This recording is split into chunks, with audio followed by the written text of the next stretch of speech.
25 things that Satan can never do to you according to the Bible. Are you feeling like the enemy has too much power over your life?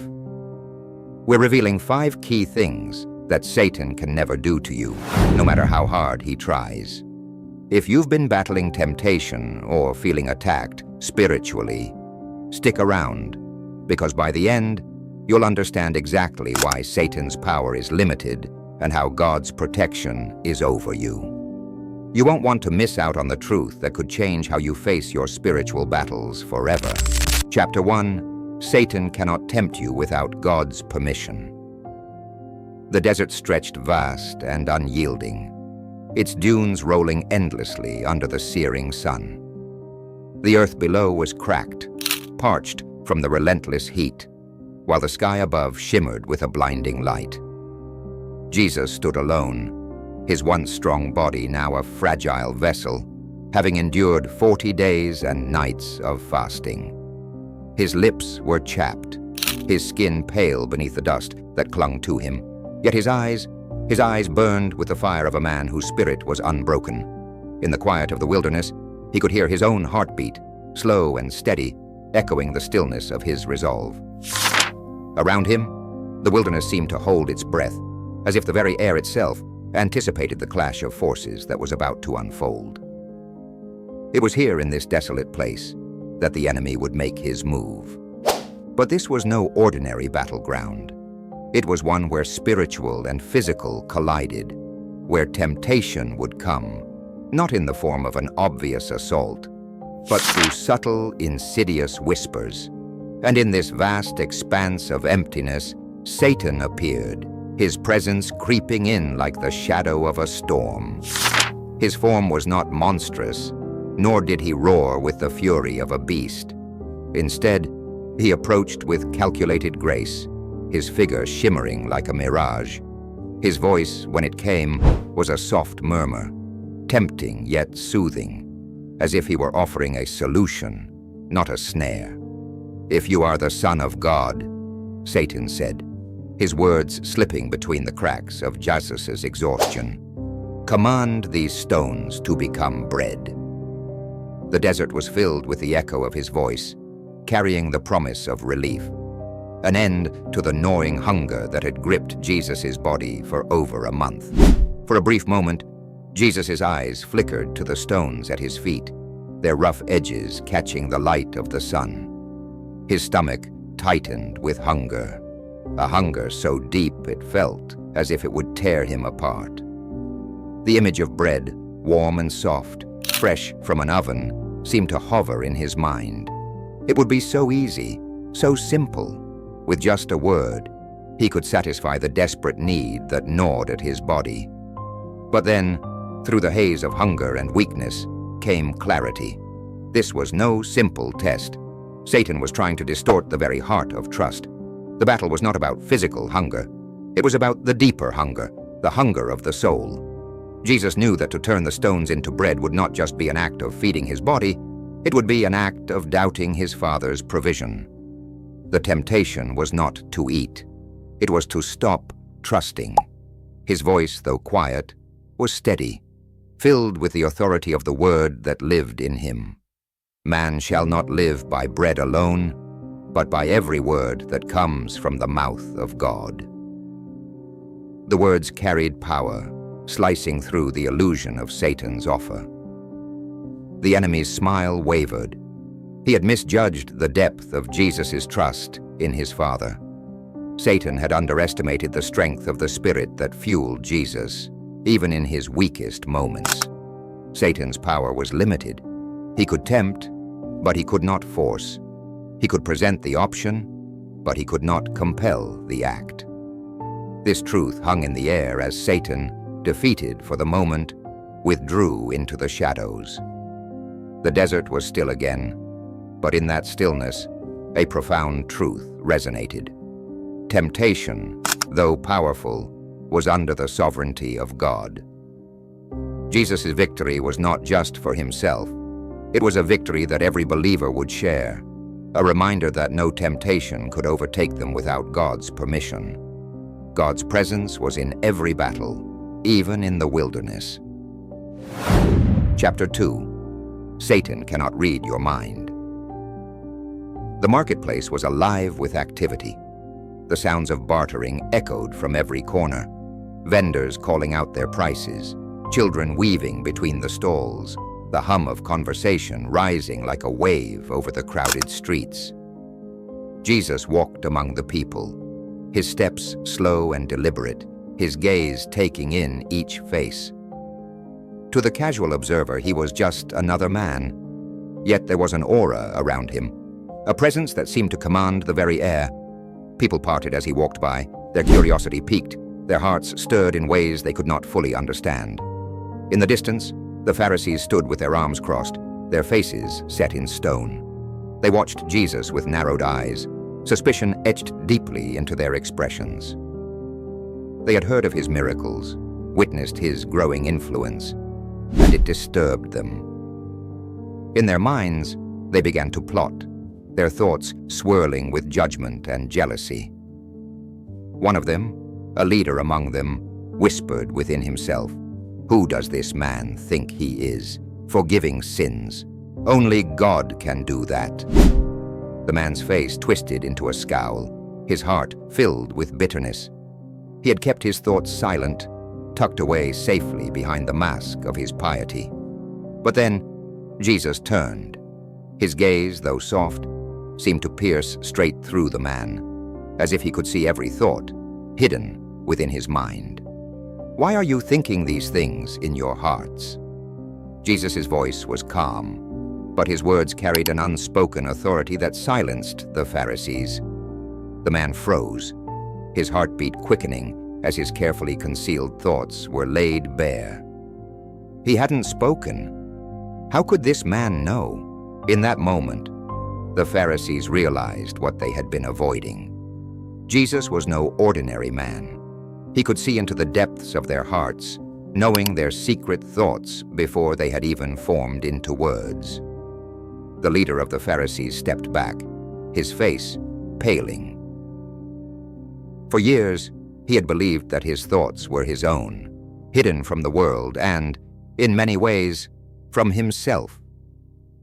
But now he stood exposed, not by a prophet or a teacher, but by the very Son of God. As the realization set in, the Pharisees exchanged glances. Their thoughts were not as private as they had believed, but that didn't stop them from continuing to plot. However, Satan does not possess this power. He can observe, manipulate, and tempt based on what he sees and hears, but he cannot invade the sanctity of your mind. Only God has the ability to search the thoughts and intentions of the heart, as written in Jeremiah 17:10. "I, the Lord, search the heart and examine the mind." In that crowded marketplace, the people murmured, their attention caught by the exchange between Jesus and the Pharisees. But Jesus, ever patient, turned his attention to the crowd, his voice rising with authority.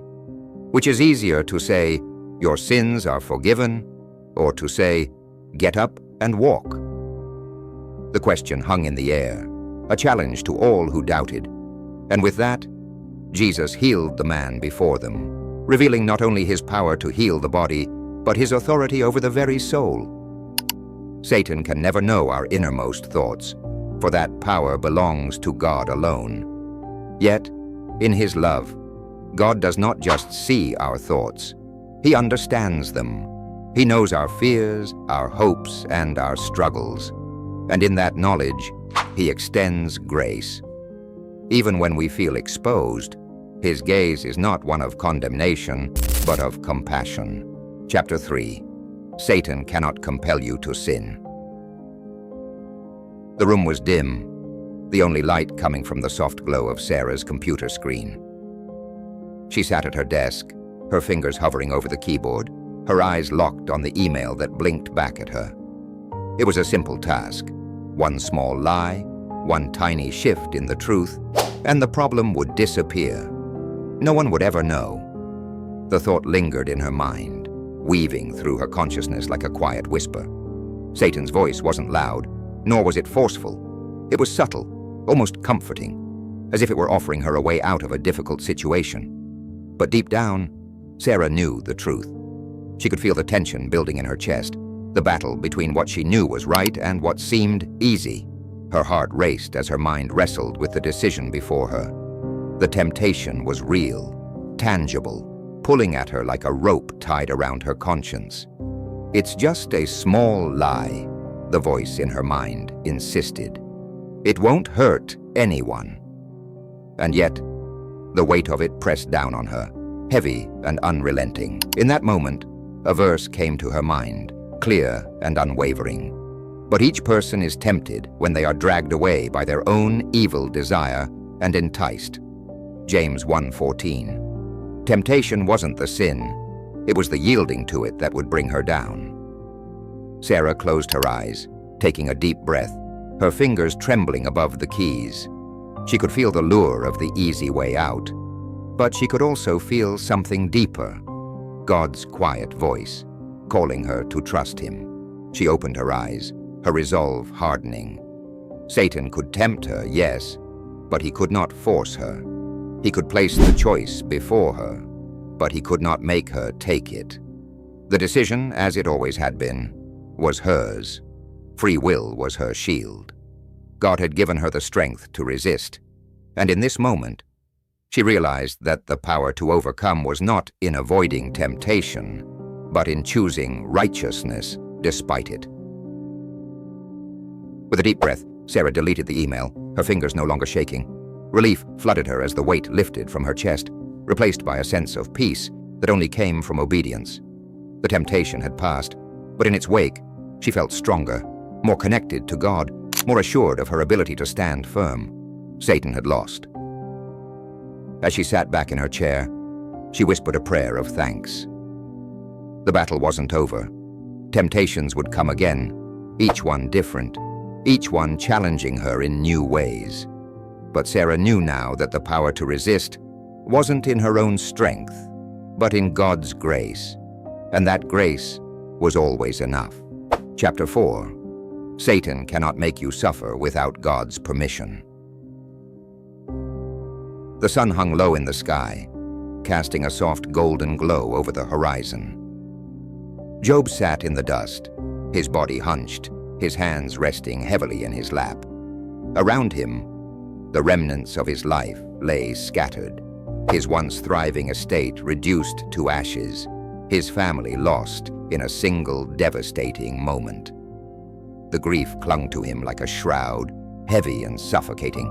His body ached not only from the sores that covered him, but from the weight of his heart, broken beyond what he had ever imagined possible. The wind whispered through the ruins, a lonely sound that seemed to echo the emptiness inside him. Satan had been given permission to test him, and test him he did. One by one, everything Job had loved, everything he had worked for, had been stripped away. His wealth, his children, his health, gone in the blink of an eye, as if they had never been. And yet, even now, as he sat in the ashes of his life, Job's heart clung to one truth: God was still sovereign. Satan's power was not absolute. He could only go as far as God allowed, and that limit had been set. The enemy had sought to destroy Job's faith, to break him under the weight of suffering. But what Satan didn't understand was that Job's faith wasn't rooted in his circumstances. It was rooted in God's unchanging character. As the pain swirled around him, Job's wife approached, her face twisted with anger and grief. "Are you still maintaining your integrity?" she spat, her voice sharp with bitterness.